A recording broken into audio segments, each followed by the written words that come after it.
Ils sont de moins en moins nombreux derrière le volant et cela se ressent sur l'ensemble du réseau. À Tahiti, comme dans les îles, le secteur des transports en commun fait face à une pénurie de chauffeurs de bus. Pour y répondre, le pays et le CFPA lancent des formations au permis D entièrement prises en charge. Une opportunité pour les demandeurs d'emploi, les détails avec Nicolas Pérez. Jusqu'au troisième, tu gères ton allure.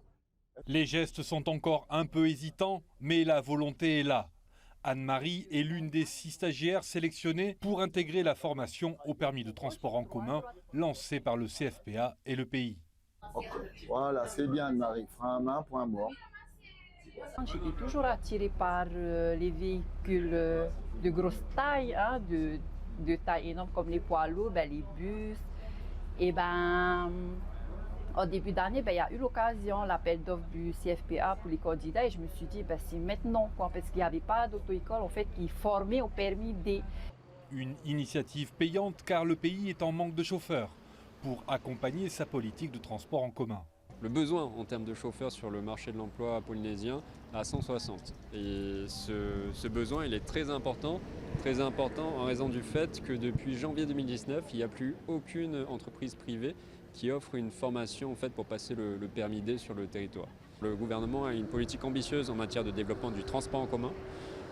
Et du coup, on estime le nombre de chauffeurs, le besoin en nombre de chauffeurs à 380 d'ici 2 ans. Cette formation de 8 semaines, financée totalement par le pays, offre à ses stagiaires une garantie de déboucher sur un emploi. Mais certains critères préalables sont indispensables. Il faut avoir le permis B déjà, le code de la route, avoir 21 ans et également être demandeur d'emploi, puisque pour nous c'est l'entrée en emploi de ces demandeurs d'emploi, et également savoir parler anglais, avoir des notions d'anglais. Puisque on doit également accueillir les touristes, donc il faut à minima avoir des notions. Appelés à transporter du public scolaire et ou touristique, ces futurs conducteurs de bus doivent aussi faire preuve de certaines aptitudes adaptées au métier de chauffeur.